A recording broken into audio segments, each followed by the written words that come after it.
to record it. Yeah, now the whole lecture is going to be recorded. And one thing I want to tell you कि whenever I talk about especially forms of poetry, so in this lecture I will tell you about what? In this lecture I will tell you about forms of poetry. And when I talk about forms of poetry, remember that कि before getting this particular point कि forms of poetry, just I want to know what is literature. And when I talk about literature, you know it very well कि there are so many types of literature, poetry, prose, drama, and novel. We have gone with drama, we have gone with prose, even we have gone with novel also. Some people could not attend my lecture when I was telling you about novel and its type or the characteristics of the novel. Again I will come, but in today's class I will tell you ki how you can understand ki what is literature. When I talk about literature, then remember that ki what I want to say, anything which is written from A to Z, in a very simple language it is said anything which is written from A to Z or in any language, whether that is Sanskrit, Hindi, Urdu, Arabic, Persian, any language, whatever is written in any language, that is literature. बहुत simple सी बात है कि कोई भी चीज जो ए से लेकर के जेड तक लिखी जाती है, मतलब जिनको लिखने के लिए इन अक्षर का यूज किया जाता है, because I am using from A to Z, we all are the student of English literature. So being the student of English literature, I'm using this particular word from A to Z, from A to Z. But if you are writing anything in Hindi, you will say का से ज्ञा तक, इन उर्दू अलिफ से बड़िए तक, मतलब सारे ये सब लेटर्स हैं इन डिफरेंट लैंग्वेजेस का. तो कोई भी चीज किसी भी लैंग्वेज में जो चीज लिखी गई है उस चीज को हम लिटरेचर कहते हैं. लिटरेचर आपके दिमाग में ये नहीं आना चाहिए कि लिटरेचर का मतलब जिसमें इमोशन हो, जिसमें फीलिंग्स हो, जिसमें जज्बात हो, जो गजल है, जो शायरी है, वो लिटरेचर है. कुछ भी नहीं. बहुत आपको जो सम पीपल विल से कि व्हाट आई एम सेइंग, जो साइंस में लिखा गया, chemistry is literature, mathematics is literature. आप ये समझिए मैंने आपको क्या कहा, मैंने बहुत सिंपल वे में आई जस्ट टोल्ड यू कि anything which is written from A to Z, whether that is in written form और इन प्रिंटेड फॉर्म, चाहे वह रिटन फॉर्म में होगा या प्रिंटेड वे में होगा, चाहे वह मैन्युस्क्रिप्ट होगा, चाहे हैंड रिटन हो, चाहे वह प्रिंटेड हो, चाहे टाइप्ड हो, सब कुछ अगर ए से लेकर के जेड तक है तो वो चीज क्या कही जाती है? वो चीज लिटरेचर कही जाती है. ये चीज हमें समझने की जरूरत है. दूसरा चीज जो हमें समझने की जरूरत है कि आखिर अगर ये सब चीज लिटरेचर है तो लिटरेचर के साथ एक वर्ड यूज किया जाता है, लिटरेरीनेस. कृष्ण कुमार जी से मेरी रिक्वेस्ट है कि आपके बैकग्राउंड से आवाज आ रही है. This is why you are coming again and again on screen. It's my humble request, please mute yourself, yeah, adjust yourself such a place where I can't get any background voice.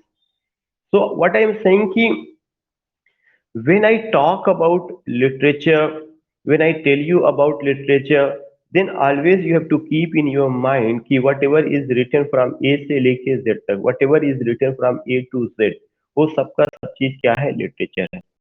Mathematics is literature, science is literature, you will come to know history is literature, geography is literature. लेकिन literature के साथ एक word जुड़ा हुआ है, literariness. मैंने आपको literature की डिफिनेशन बताया, but what I am saying, try to understand, there is another word that is literariness.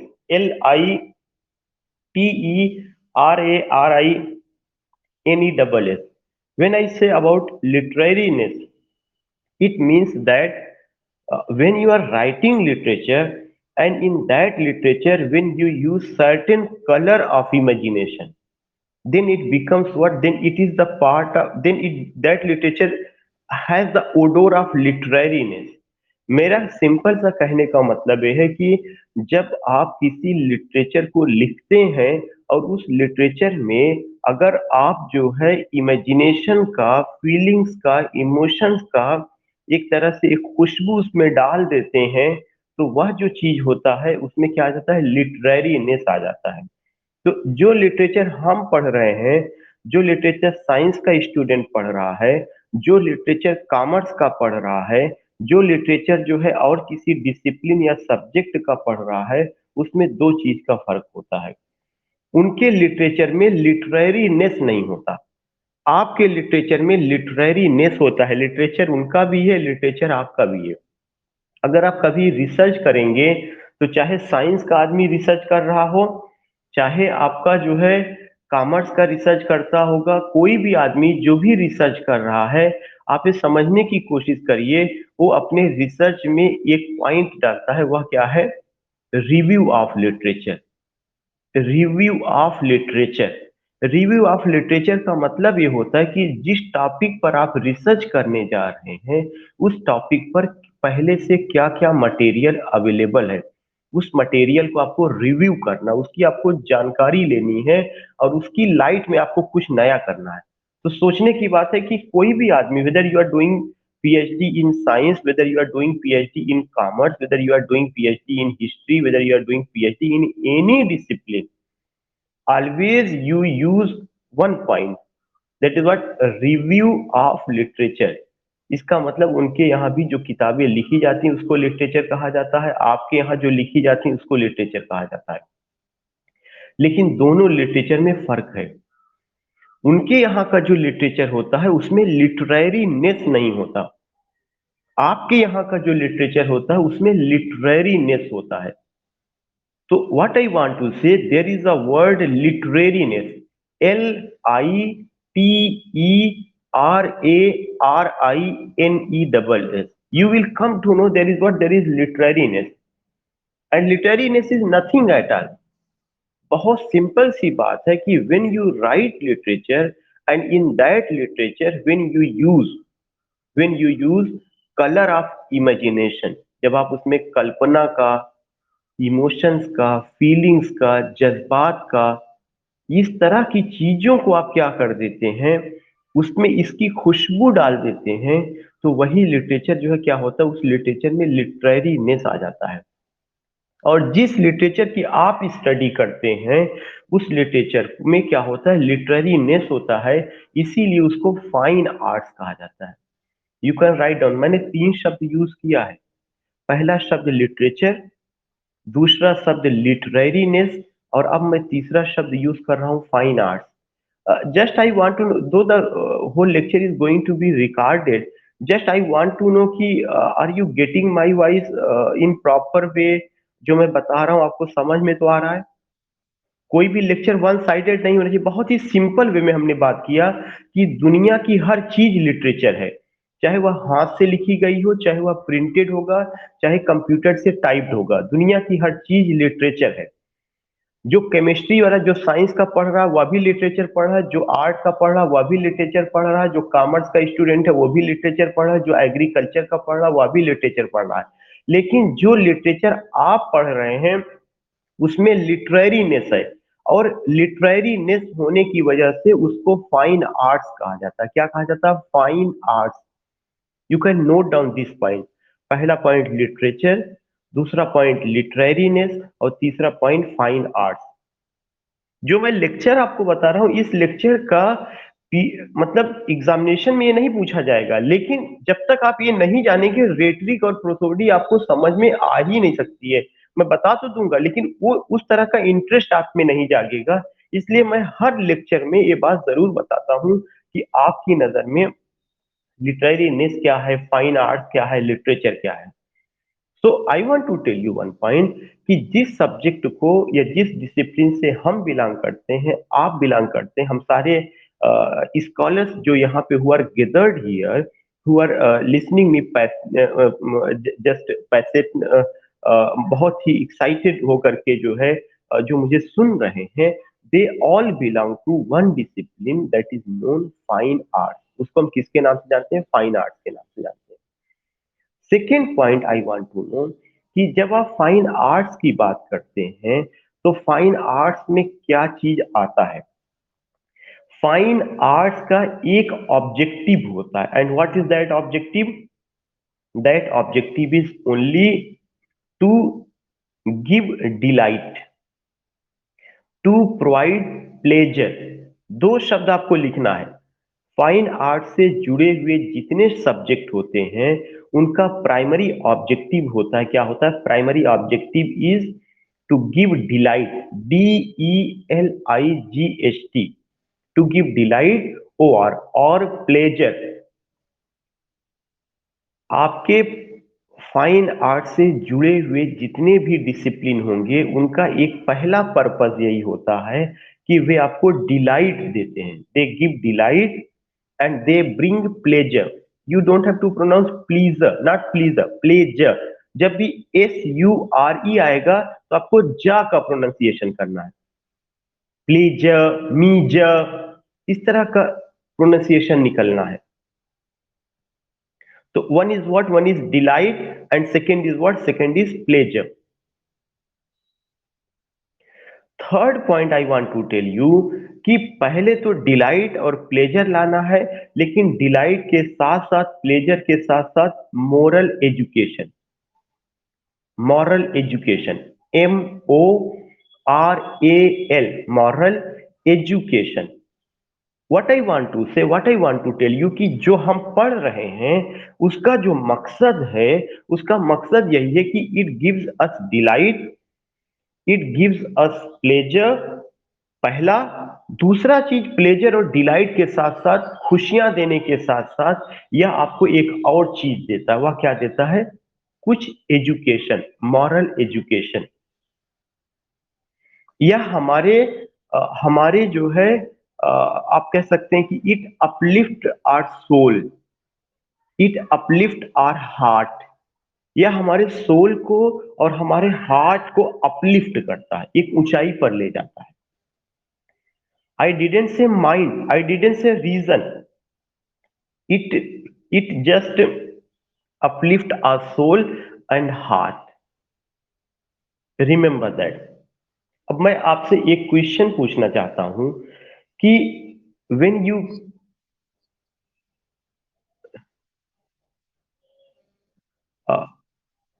Deepak ji, just I am saying कि I am getting voice from your side, please mute your self.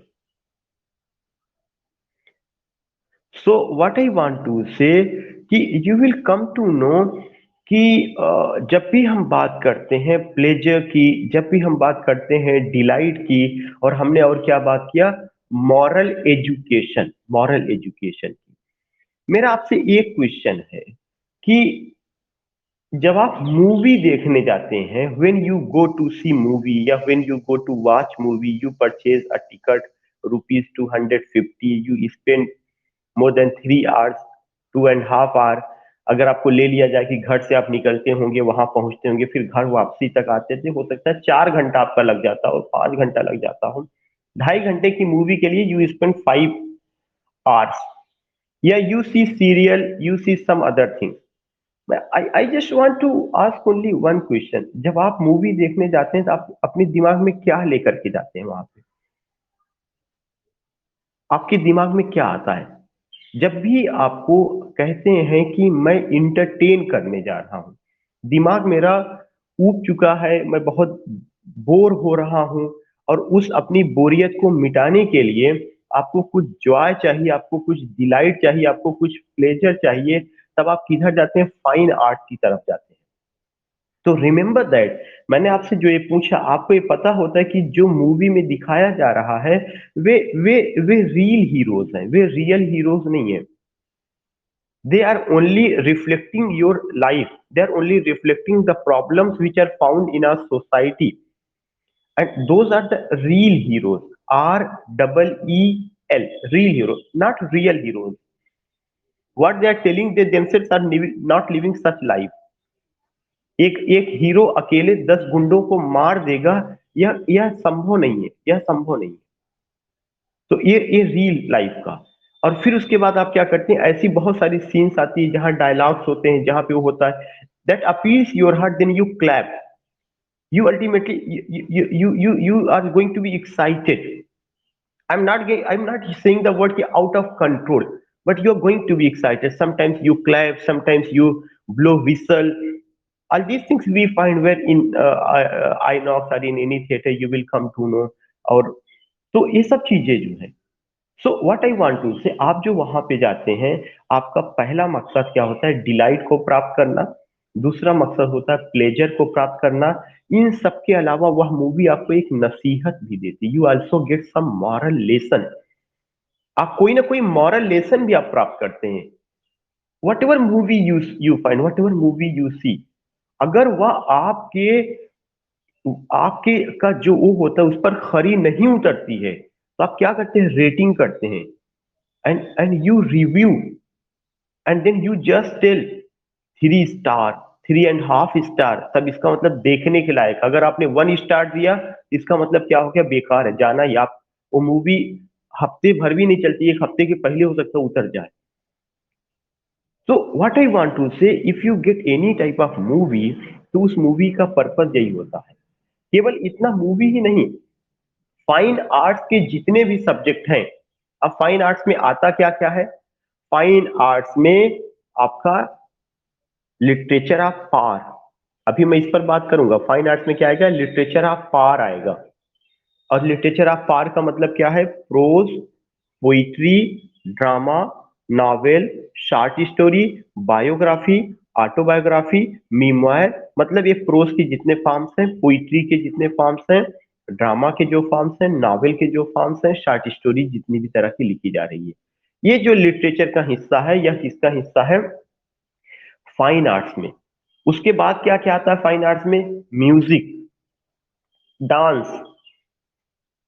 Confirm हो रहा है? इसके अलावा fine arts में आपका क्या क्या आएगा? Painting, sculpturing. ये मैं नहीं कहता, जमाने से अरिस्टोटल और प्लेटो इस पर बात करते चले आए। जब आपको कभी, whenever I deliver a lecture on theory of mimesis, you will come to know कि ये बात आज से नहीं कही जा रही। अरिस्टोटल के जमाने से, प्लेटो के जमाने से ये बात कही जा रही कि हमारे जो सब्जेक्ट है, हमारी जिंदगी में जो हम स्टडी करते हैं, उस सारे सब्जेक्ट को broadly it can be divided into 2 parts. यहां से क्वेश्चन पूछा गया है जो मैं आपको लिखवाना चाहूंगा। रोमांटिक एज में एक क्रिटिक आते हैं और एसेइस्ट भी हैं, उनका नाम है Thomas de Quincey. You can note down Thomas. जो आप लोग थॉमस प्रोनाउंसिएशन कहते हैं, वो थॉमस प्रोनाउंसिएशन नहीं होगा, टॉमस होगा। क्योंकि जो इंग्लिश मैन है, वे टी को हमेशा टा के सेंस में लेके चलते हैं, लेकिन हम लोग क्या करते हैं? टी एच जहां पे आता है हम लोग था निकालते हैं, तो था नहीं, थॉमस नहीं, मीन्स टॉमस। जैसे टॉमस हार्डी होंगे, थॉमस हार्डी नहीं, टॉमस हार्डी। ऐसे ही Thomas de Quincey. Just I want to know the response of 1 or 2%। Are you getting my voice? या okay okay. So what I want to say, कि when you say कि Thomas de Quincey, D को capital में, then उसके ऊपर कामा, क्विंजी की spelling है QUINCEY, Thomas de क्विंजी। जो टॉमस डी क्विंजी है, वो एक क्रिटिक थे, and he was the contemporary of William Wordsworth. Essayist भी है, क्रिटिक भी है। मैं फिर से नाम बोल रहा हूं, Thomas, THOMAS, Thomas, then capital में डी, डी के ऊपर एक कामा रहेगा, Quincey, QUINCEY, Thomas de Quincey.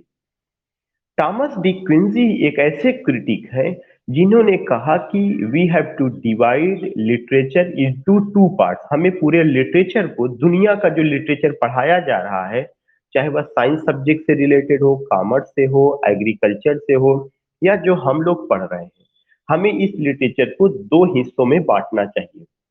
एक हिस्सा होगा लिटरेचर ऑफ नॉलेज, और दूसरा हिस्सा होगा लिटरेचर ऑफ पावर। जो हम लोग प्रोनाउंसिएशन पावर कहते हैं वो गलत है, दैट शुड बी पार, एक सिलेबल है। जब आप पावर प्रोनाउंसिएशन कहते हैं तो आप उसमें 2 सिलेबल निकालते हैं। इसलिए कुछ चीजें जब मैं लेक्चर आपको दे रहा हूं, तो जो नॉलेज मुझे है, just I am sharing to all of you, कि कभी भी प्रोनाउंसिएशन पावर नहीं कहना है, शावर नहीं कहना है, टावर नहीं कहना है, इन सबको आपको जो प्रोनाउंसिएशन कहना है, पार, शार, टार। कभी भी ब्रदर नहीं कहना है। जब भी किसी भी शब्द के लास्ट में ई आर आता है तो उसको साइलेंट किया जाता है। Brother, sister, father, mother. Don't pronounce mother, father, sister, not at all. ER, when these things are going to be included, you have to just थोड़ा सा उसको कम टंग से निकालना है। तो सिलेबल तभी, चूंकि रेट्रिक और प्रोसोडी का वो हिस्सा बनेगा, जब आप एक सिलेबल ज्यादा कर देंगे मीटर गड़बड़ा जाएगा। इसलिए हमें क्या करना है, इस पर चूंकि ये जो सब्जेक्ट है प्रोनाउंसिएशन का, वो फोनोलॉजी से है, वो सीमियोटिक से है, वो साइंटिफिक स्टडी ऑफ लैंग्वेज से है। वो मेरा डिसिप्लिन नहीं है, मेरा वो नहीं है, लेकिन जो मेरे प्रोफेसर ने मुझे बताए वो थोड़ा बहुत मैं ज्ञान आपसे शेयर कर रहा हूँ। तीसरा पॉइंट मैं आपसे ये बताना चाहता हूँ कि थॉमस डी क्विंसी ये कहते हैं कि हमें पूरे लिटरेचर को दो हिस्सों में बांटना चाहिए, literature of knowledge, literature of power. जो लिटरेचर ऑफ नॉलेज है उसमें फैक्ट है, FACT, रिमेंबर दैट। एक पॉइंट में आपको बता देता हूं, उन्होंने कहा कि जितनी भी सब्जेक्ट में फैक्ट होगा वो सब के सब लिटरेचर ऑफ नॉलेज में आएंगे। और फिर उन्होंने कहा लिटरेचर ऑफ पार में वे सब्जेक्ट आएंगे जिसमें फिक्शन का इस्तेमाल किया जाता है। फैक्ट का अपोजिट क्या होता है, फिक्शन। फिक्शन मीन्स इमेजिनेशन, कल्पना। Again I want to say, again I want to tell you, उन्होंने दो पॉइंट कहा कि हमें पूरी दुनिया के लिटरेचर को दो हिस्सों में बांटना है, literature of knowledge number one, दूसरा लिटरेचर ऑफ पार। जो लिटरेचर ऑफ नॉलेज है उसमें फैक्ट होगा, you will get that in literature of knowledge there will be fact. और जो लिटरेचर ऑफ पार है उसमें क्या होगा, लिटरेचर ऑफ पार में fiction. what will be there, there will be fiction, FICTION। Literature of power में fiction होगा, कल्पना होगी। तो आई थिंक कि you are getting the voice. और उन्होंने क्यों कहा ऐसा, उन्होंने कहा कि जैसे बहुत सारा डिसिप्लिन दिया जा रहा है, जो कुछ भी लिखा गया वो तो सब लिटरेचर है। किसी को एग्रीकल्चर डिसिप्लिन, किसी को साइंस डिसिप्लिन, कहीं पर जो है कॉमर्स का डिसिप्लिन, कहीं पर कुछ और डिसिप्लिन। तो उन्होंने कहा ये सारा डिसिप्लिन है, हम इससे इनकार नहीं करते हैं। लेकिन जो है रोमांटिक एज में इस तरह का डिवीजन नहीं हुआ था, इस तरह का डिसिप्लिन नहीं हुआ था रोमांटिक एज में। तब इतना साइंस का डेवलपमेंट, कॉमर्स का डेवलपमेंट, एग्रीकल्चर का डेवलपमेंट नहीं उस समय उन्होंने कहा। और आप ध्यान में रखिएगा 2009 या 11 के पीजीटी में ये चीज पूछा गया कि who divided literature into two part, literature को किसने दो हिस्सों में बांटा। तो लिटरेचर को जिस आदमी ने दो हिस्सों में बांटा उसका एक का मतलब वो थॉमस डी क्विंसी है, जिसमें से एक लिटरेचर ऑफ नॉलेज है और दूसरा literature of power. Literature of knowledge में फैक्ट है और लिटरेचर ऑफ पावर में क्या है, फिक्शन। तो ये पॉइंट हमें ध्यान में रखना है। जो नेक्स्ट पॉइंट है, जो और भी आगे चल करके फिर ये चीज आता है कि लिटरेचर ऑफ पार में और क्या चीजें होती है। उन्होंने कहा लिटरेचर ऑफ पार जो है यह आपको डिलाइट देता है, यह आपको प्लेजर देता है, जो मैं आपको पहले बता दिया, जिसको हमने क्या कहा था, फाइन आर्ट। कि लिटरेचर ऑफ पार में आपको क्या मिलेगा, लिटरेचर ऑफ पार में डिलाइट मिलेगा, प्लेजर मिलेगा, प्राइमरी एम इसका होगा। और इसके साथ साथ वह और क्या चीज लाता है, वह आपको मॉरल एजुकेशन देता है। लेकिन जो मॉरल एजुकेशन होगा वह सेकेंडरी होगा। लेकिन जब आप लिटरेचर ऑफ नॉलेज की बात करते हैं तो लिटरेचर ऑफ नॉलेज में प्राइमरी ऑब्जेक्टिव जो होता है या उसके लिखे जाने का जो प्रथम उद्देश्य होता है वह क्या होता है, वह होता है टीचिंग, वह होता है इंस्ट्रक्शन, वह होता है नॉलेज, ज्ञान, fact, scientific study. You adopt scientific approach, you study that discipline by adopting scientific approaches। अगर आपको हिस्ट्री भी, अगर आपको ज्योग्राफी भी पढ़नी पड़ती है तो उसमें एक साइंटिफिक मेथड अपनाया जाता है। कि जो हिस्ट्री मैं पढ़ रहा हूँ या कहीं झूठी तो नहीं है या कहीं कल्पना पर तो आधारित नहीं है, कहीं ऐसा तो नहीं कि इसको जो है उस समय के जो कवि थे बहुत बढ़ा चढ़ा करके बताए हुए हों, क्योंकि वे राजाओं के यहाँ रहते थे, उनकी प्रशंसा तो नहीं किए हैं। तो हिस्ट्री जो है जब आप इस तरह की बातें करते हैं तो वहां पे आपका साइंटिफिक मेथड चलने लगता है। लेकिन जब आप लिटरेचर में आते हैं तो लिटरेचर में अगर वर्ड्सवर्थ एक कहते हैं कि मेरे लिए नेचर गाइड है, नेचर गार्जियन है, नेचर केयर टेकर है, तब आप वर्ड्सवर्थ से ये कभी नहीं कहते कि मुझे बेवकूफ क्यों बना रहे हैं, मुझे तो नेचर कहीं नजर ही नहीं आ रहा है, तो पेड़ पौधे पत्तियां हैं, मैं इनसे बात करता हूँ, ये तो बोलते ही नहीं। तब आप कभी you never ask the question, बल्कि you enjoy and you also just try to reach in the world of William Wordsworth. You also want to get the company of nature. अगर आप rhyme of the ancient mariner जो poem है Coleridge का, अगर आप उसको पढ़ते हैं तो उसमें बताया गया कि देयर वाज अ बर्ड एल्बाट्रस। उस एल्बाट्रस बर्ड को जब शूट किया जाता है तो वह सरपेंट बन जाती है और जो मारता है उस सेलर के गर्दन में आकर के लटक जाती है। क्या इन सब पर आपने क्वेश्चन किया कि ये झूठ बोल रहे हैं, ये बेवकूफ बना रहे हैं, मैं इसे क्यों पढ़ूं, ये मेरे क्यों काम का है?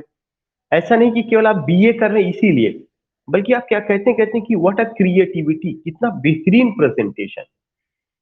क्या कभी मैंने अपने हर लेक्चर में ये बात कही कि क्या कभी आपने ऋतिक रोशन से ये पूछा कि when Priyanka Chopra was flying with the help of balloon in the open sky and balloon just burst and Priyanka is about to fall and Ritik Roshan runs and takes Priyanka, yeah, holds Priyanka in his left hand and coming down, beholding his intoxicated eyes.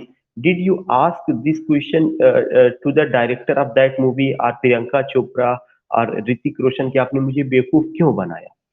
You didn't ask because you enjoyed, because there is in your mind कि जो movie मैं देखने आया हूँ उसमें इस तरह का मसाला, इस तरह का सब्जेक्ट मैटर, इस तरह का प्रेजेंटेशन होगा।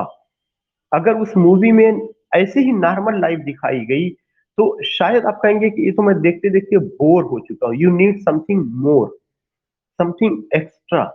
एक पैटर्न पर अगर कोई चीज दिखाई जाती है तो आप बोर होने लगते हैं। इसीलिए जब साइंस और टेक्नोलॉजी आया तो साइंस और टेक्नोलॉजी का इस्तेमाल मूवी में सबसे ज्यादा हुआ। जो वीपन आपके पास नहीं आया होगा पहले ही उस वीपन को दिखा दिया जाता है मूवी में। Even you don't know Jurassic park का डायनासोर है भी नहीं भी है, हम जानते हैं कि कभी था किसी जमाने में, लेकिन ऐसा प्रेजेंटेशन किया गया लगता है कि 7D 8D में अगर आप देखेंगे ऐसा लगता है बस बिल्कुल यही है सारी चीजें। So what I want to say, what is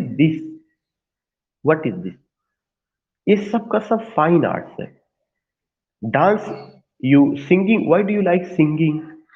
लता मंगेशकर हैं, लता मंगेशकर से पहले रफ़ी रहे हैं, उनका ज़माना गया, तमाम लोगों के ज़माने गए, they are no more in this world. But why do you like, why do you hear कोई भी जो गीत होता है, व्हाई डज इट अपील? 70-80 के दशक के गाने अगर 1 किलोमीटर दूर बज रहे होंगे और उसकी आवाज अगर आपके कान में आएगी तो इतना तेजी के साथ आपका माइंड डाइवर्ट होगा कि अगर आपके बगल में कोई बैठा हुआ और आपको वो बुलाए तब भी आप उसकी बात को नहीं सुनेंगे, जितना तेजी के साथ वो आपको अपील करेगा। क्यों? क्योंकि जो आपका सेंसेस है, जो आपका बॉडी ऑर्गन्स है, जो आपकी आत्मा है, जो आपकी रूह है, जो आपका दिल है, वह इन चीजों की डिमांड करता है। तो जो जितना जरूरी जो है लिटरेचर ऑफ नॉलेज है, उतना ही जरूरी लिटरेचर ऑफ पार है। लिटरेचर ऑफ पार जैसे जीवन में ऑक्सीजन की जरूरत है, जैसे जीवन में आपको ये समझने की कोशिश करना है एयर की जरूरत है, वाटर की जरूरत है, वैसे ही जीवन में आपको लिटरेचर ऑफ पार की जरूरत है। आप कहेंगे सर आप इस डिसिप्लिन से बिलोंग करते हैं, this is why you are talking in this manner, there is hyperbole, you are exaggerating literature of power. मैं आपसे एक क्वेश्चन करना चाहता हूँ, मेरी बहुत सारे लोगों से डिबेट होती है लिटरेचर ऑफ पावर को लेकर के या जिस डिसिप्लिन से हम बिलोंग करते हैं। लोग कहते हैं पोइट्री पढ़ने से क्या फायदा, ये तो बड़े लोगों का शौक है, ये तो जो है नावल में तो बड़े लोगों की बात की जाती है जिनके पास कोई काम नहीं है, नौकर चाकर लगे हुए हैं, वही लोग नॉवेल पढ़ते हैं, वही लोग पोइट्री पढ़ते हैं, वो तो टाइम पास करने का। No, not at all. Poetry वहां पर भी है जब बच्चा पहली बार जन्म लेता है और रोता है तो उसकी आवाज में पोइट्री है। उस समय कोई साइंस वहां पे नहीं होती। यह कुदरत के हर हर प्रकृति के हर कण में, हर ऑब्जेक्ट में पोइट्री है। इसीलिए वर्ड्सवर्थ कहते हैं कि मैं नेचर को देखता हूं कहां पर, rising of the sun, climbing of the moon, gargling sound of the river, blowing of the air, chirping of bird. उन्होंने कुछ नहीं छोड़ा। अगर जो है चर्पिंग ऑफ बर्ड में पोइट्री है तो बच्चे की किलकारी में भी पोइट्री है। अगर आप चर्पिंग आप अगर बच्चे की किलकारी में पोइट्री है तो बहती हुई जो नदियां हैं वहां पर भी पोइट्री है। वहां पर भी आप कुछ सीखते हैं। अगर नहीं सीख पाते तो वर्ड्सवर्थ इतनी बेहतरीन कविता ना लिखते जिसको आपने एजुकेशन ऑफ नेचर कहा। 3 years she grew in sun and shower, nature said a lovelier flower on earth was never sown, this child I to myself will take, she shall be mine and I will make a lady of my own. You can't get such a beautiful poem. So what I want to say कि आज की class में मैं आपको ये नहीं बता रहा हूं कि क्या क्वेश्चन पूछा जाना, जो क्वेश्चन पूछा जाएगा वो तो मैं आपको बताऊंगा। My objective, my purpose is only to tell you कि the particular subject which you belong, the particular subject which you are studying, you have done graduation, you have done post graduation, someone is going to crack UGC, going to be the part of higher education, how do you take that subject? What do you think about that subject? Do you find horse उसमें सींग निकली है? No, not at all. उसका objective क्या है? उसका importance आपकी जिंदगी में क्या है? आप मुझसे ये बताइए, अगर आपका आपके घर में किसी से लड़ाई झगड़ा हो, तकरार हो जाए, तकरार होने के बाद आपको गुस्सा आए या आपको पेन हो रहा हो या अगर आपको किसी से कंप्लेन हो, शिकायत हो, तब आप डॉक्टर से कहेंगे डॉक्टर साहब मुझे जो है गुस्सा आ रहा है, कोई दवा दे दीजिए जिससे मेरा गुस्सा ठंडा हो जाए। Is there any medicine to keep you calm? आपको ठंडा करने के लिए क्या कोई मेडिसिन है? आपके क्रोध को बढ़ाने के लिए क्या कोई मेडिसिन है? ये नेचुरल चीजें हैं और इन नेचुरल चीजों की स्टडी नेचुरल सब्जेक्ट में ही होती है। पोइट्री, लिटरेचर, फाइन आर्ट यह नेचर के बहुत करीब है। अगर आपसे कोई कहता है कि ईश्वर के को आप विश्वास करते, ईश्वर कैसा है, I have not seen God, what is the height of God, how is paradise, where heaven lies, तो आप क्या करेंगे? आप उसको बताएंगे? ये चीजों की जो स्टडी है, ये चीजों की स्टडी तो फाइन आर्ट्स में ही होती है, फाइन आर्ट्स का ही आदमी कर सकता है। Then why do you believe in para? अगर फाइन आर्ट्स में आपका विश्वास ना होता तो दांते की डिवाइन कॉमेडी आप आती है? भाई दांते की डिवाइन कॉमेडी तो पूरा हेल, हेवन और गॉड के एक्सपीरियंस पर है ना। अगर जो है फाइन आर्ट्स ना होता तो धूमिल लाइन लिखते कि हे सांप तुमने कहां से डसना सीखा। सांप तो डसता है ही है, लेकिन उन्होंने शायद इंसान को कहा कि सांप से खतरनाक इंसान है, उन्होंने उसको सिंबॉलिक वे में दिया। So what I want to say, आपका तकरार होना, आपका आपका क्रोध का होना, आपके अंदर का सिसकना, if there is any marriage ceremony, just मैं एक ही चीज शेयर करना चाहता हूँ। आप लोगों ने बहुत सारी मैरिज सेरेमनी अटेंड की होगी। अगर बेटी की शादी है तो उस बेटी की शादी में सब कुछ धूमधाम से चलता रहता है। बाप बिजी है, भाई बिजी है, उसके घर वाले बिजी हैं, they all are busy to hold the programme, to organise programme. क्या आपने लास्ट का मंजर आप देखिए, जब बेटी विदा होने लगती है, जब वो जो है गाड़ी पर बैठती है, तब क्या बाप को, उसके भाई को, उसके मामा को कोई दवा खिला दी जाती है? अबे रोने का समय, तुम रोना शुरू कर दो। ये जो केमिस्ट्री है, ये जो ह्यूमन नेचर है, इसकी स्टडी कहाँ की जाएगी? क्या इसकी स्टडी ज्योग्राफी करेगा? क्या इसकी स्टडी हिस्ट्री करेगा? क्या इसकी स्टडी साइंस में जाकर के होगी? अचानक आंसू कहां से निकला? Why do you start to sob? आप सिसकने क्यों लगते हैं? Why do you start to? So what I want to say, what the thing I want to ask, यह नेचर है। और जो लिटरेचर है, वह literature is nothing at all, literature is only the study of human nature. जो हमारा स्वभाव है, जो आपका स्वभाव है, हमारा स्वभाव, हम कैसे, how do I adjust my self with nature, how do I get the company of nature, हम कैसे वहां पर एडजस्ट करते हैं, तो उसको स्टडी करने का तरीका है। Just I want to know कि ऐसा तो नहीं आपको लग रहा आप बोर हो रहे हो या लेक्चर में दूसरी दिशा में ले जा रहा हूँ?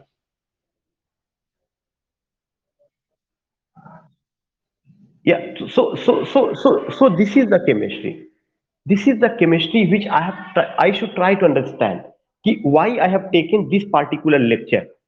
रेट्रिक प्रोसोडी पढ़ाना क्यों इंपॉर्टेंट है, उसको क्यों रेट्रिक प्रोसोडी नाम दिया गया, या ये सब्जेक्ट क्यों है, वाई देयर इज, हमारे जो रिलेशनशिप है किसी से भी, फादर से, मदर से, हस्बैंड से, वाइफ से, ब्रदर से, सिस्टर से, उसकी जो केमिस्ट्री है, उस केमिस्ट्री को असली केमिस्ट्री में नहीं एक्सप्रेस किया जा सकता, उसकी केमिस्ट्री केवल और केवल जो है इसी केमिस्ट्री में अभिव्यक्त किया जा सकता है। It can be expressed only in fine arts.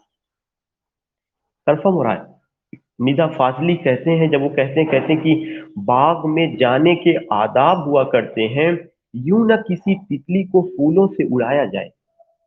तो और शुरू की लाइन है कि अपना गम लेके कहीं और न जाया जाए, घर में बिखरी हुई चीजों को सजाया जाए। तो जो घर आपका बिखरा हुआ है, क्या इसको साइंटिफिक मेथड से सजाया जाएगा?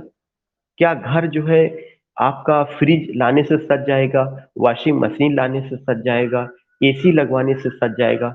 सब कुछ आप ला दीजिए, लेकिन आप तकरार करते रहिए, बीवी से लड़ते रहिए, बच्चों को मारते रहिए, माँ बाप का आदम ना करिए, घर सजा लीजिए। जितना जरूरी आपकी जिंदगी में स्मार्टफोन है, उतना ही जिंदगी में ये भी चीज है कि आपको फाइन आर्ट्स से कैसे स्मार्ट बनना है। फाइन आर्ट्स आपके रिलेशन को स्ट्रांग करता है, फाइन आर्ट्स आपके घर को सजाता है। इसीलिए अगर आप देखें, वसीम बरेलवी की एक लाइन मुझे याद आ रही है, बहुत बेहतरीन लाइन, कहते हैं कि शाम को थके हारे परिंदे जब बसेरों के लिए लौटे, सलीके से हुनरमंद शाखों का लचक जाना जरूरी है। कि अगर शाम के समय जब परिंदे घर को वापस आते हैं, तो जिन पेड़ों की डालियों पर वो अपना बसेरा बनाते हैं, तो वे डालियां उनका वेलकम करने के लिए लचक जाती हैं, उनका वेलकम करने के लिए तैयार रहती हैं। इस तरह का प्रेजेंटेशन कहाँ पे आप पाएंगे? डॉक्टर के पास आप जाते हैं, डॉक्टर कहता है कि 1,000 रुपया फीस दीजिए, मेरे पास बैठिए, आपको दर्द है, मैं आपको इंजेक्शन लगा दे रहा हूँ। कितने मिनट, 5 मिनट, 10 मिनट, 15 मिनट वो आपको इंटरटेन करेगा, उसके बाद आप दवा लेके अपने घर जाइए। लेकिन जो ये लाइनें हैं, ये लाइनें पूरी जिंदगी आपका इंटरटेन करती हैं, पूरी जिंदगी आपको अपील करती हैं। You will forget the name of those doctors, but you will never forget these lines. Directly indirectly वो चीज आएगा आपकी लाइफ में। कोई भी चीज, कभी किसी को मुकम्मल जहां नहीं मिलता, तो ये जितनी भी लाइंस बोली गई, इट अपील्स, और यही फाइन आर्ट्स है, यही लिटरेचर है। मेरे इतने पूरे चीजों को लाने का, आपको बताने का एकमात्र मकसद यही था। What is literature? जो कुछ भी ए से लेकर जेड तक लिखा गया, वह सब लिटरेचर है। लिटरेचर को दो हिस्सों में बांटा जाता है, literature of knowledge, literature of power. बांटने वाला कौन है? Thomas De Quincey, contemporary of William Wordsworth. Literature of knowledge में फैक्ट होता है, लिटरेचर ऑफ पावर में फिक्शन होता है। फिर उसके बाद मैंने आपसे ये पूछा कि जब आप और चीजों की स्टडी करते हैं, तो मैंने आपको बताया कि जिसकी स्टडी हम कर रहे हैं, या फाइन आर्ट्स है। और फाइन आर्ट्स का क्या पर्पस होता है? Delight and pleasure, primary. Secondary क्या होगा? Moral education. पहला जो ऑब्जेक्टिव है, पहला ऑब्जेक्टिव डिलाइट और प्लेजर है, सेकेंडरी मॉरल एजुकेशन है। और यह क्यों होता है ऐसा? क्योंकि आप जिस सब्जेक्ट को पढ़ रहे हैं, वह लिटरेचर के साथ साथ उसमें लिटरेरीनेस है। You find literariness, and what do you mean by literary?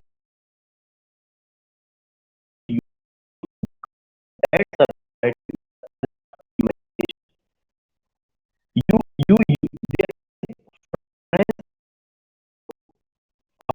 emotion, tone of feeling, which which appeals your heart. Voice is breaking. Okay, okay. हो सकता है stable network. But uh, I'm just telling. Are you getting my? Can anyone just inform? Yeah. Can you tell me other? Ji, Shazad, anyone? This time, are you getting?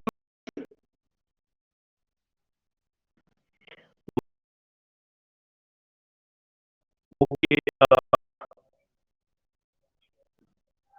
Uh, just starting. Then you can respond.